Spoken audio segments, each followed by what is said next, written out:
Today is one of our classic Christmas stories about the power of believing, written and illustrated by Chris Van Allsburg, The Polar Express. On Christmas Eve, many years ago, I lay quietly in my bed. I didn't rustle the sheets. I breathed slowly and silently. I was listening for the sound.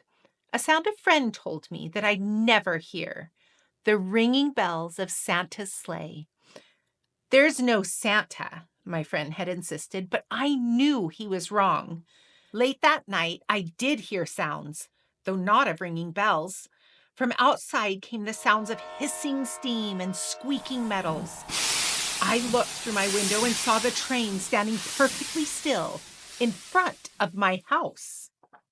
It was wrapped in an apron of steam. Snowflakes fell lightly around it. A conductor stood at the open door of one of the cars. He took a large pocket watch from his vest, then looked up at my window. I put on my slippers and my robe. I tiptoed downstairs and out the door. "All aboard!" the conductor cried out, and I ran up to him. "Well, are you coming?" "Where?" I asked. "Why, to the North Pole, of course. This is the Polar Express." I took his outstretched hand and he pulled me aboard. The train was filled with other children, all in their pajamas and nightgowns. We sang Christmas carols and ate candies with nougat centers as white as the snow. We drank hot cocoa as thick and rich as melted chocolate bars. Outside, the lights of towns and villages flickered in the distance as the Polar Express raced northward. Soon, there were no more lights to be seen. We traveled through cold, dark forests where lean wolves roamed and white-tailed rabbits hid from our train as it thundered through the quiet wilderness. We climbed mountains so high it seemed as if we would scrape the moon. But the Polar Express never slowed down. Faster and faster we ran along, rolling over peaks and through valleys like a car on a roller coaster. The mountains turned into hills, the hills to snow-covered plains. We crossed a barren desert of ice, the great polar ice cap. Lights appeared in the distance. They looked like the lights of a strange ocean liner sailing on a frozen sea. "There," said the conductor, "is the North Pole." The North Pole! It was a huge city standing alone at the top of the world, filled with factories where every Christmas toy was made. At first, we saw no elves. "They're gathering at the center of the city. That is where Santa will give the first gift of Christmas." "Who receives the first gift?" we all asked. The conductor answered, "He will choose one of you." "Look!" shouted one of the children. "The elves!" Outside, we saw hundreds of elves. As our train grew closer to the center of the North Pole, we slowed to a crawl. So crowded were the streets with Santa's helpers.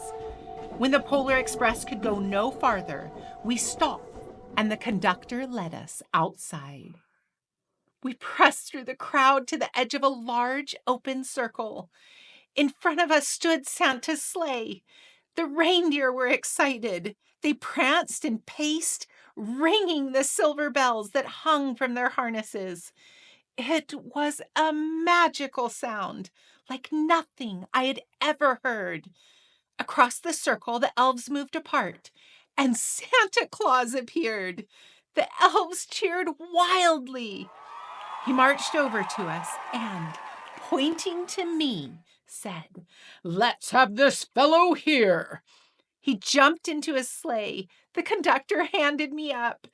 I sat on Santa's knee, and he asked, "Now, what would you like for Christmas?"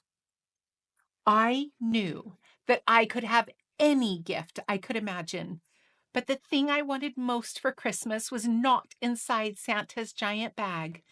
What I wanted more than anything was one silver bell from Santa's sleigh. When I asked, Santa smiled. Then he gave me a hug and told an elf to cut a bell from the reindeer's harness. The elf tossed it up to Santa. He stood holding the bell high above him and called out, "The first gift of Christmas!" A clock struck midnight as the elves roared their approval. Santa handed the bell to me, and I put it in my bathrobe pocket. The conductor helped me down from the sleigh. Santa shouted out the reindeers' names and cracked his whip. His team charged forward and climbed into the air.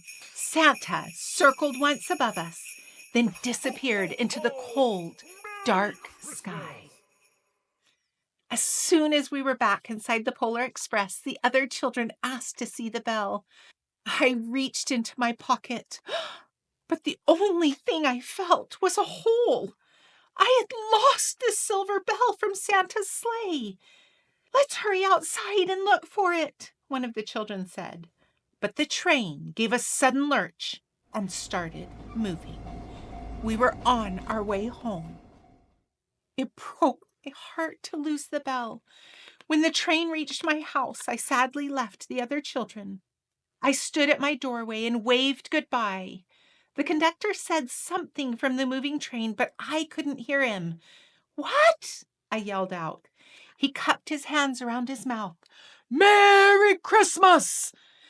And the Polar Express let out a loud blast from its whistle and sped away. On Christmas morning, my little sister Sarah and I opened our presents. When it looked as if everything had been unwrapped, Sarah found one last small box behind the tree. It had my name on it. Inside was the silver bell. There was a note. "Found this on the seat of my sleigh. Fix that hole in your pocket." Signed, Mr. C. I shook the bell. It made the most beautiful sound my sister and I had ever heard. But my mother said, "Oh, that's too bad."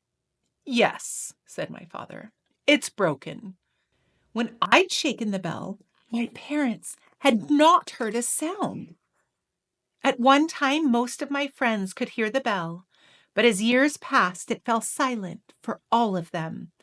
Even Sarah found one Christmas that she could no longer hear its sweet sound.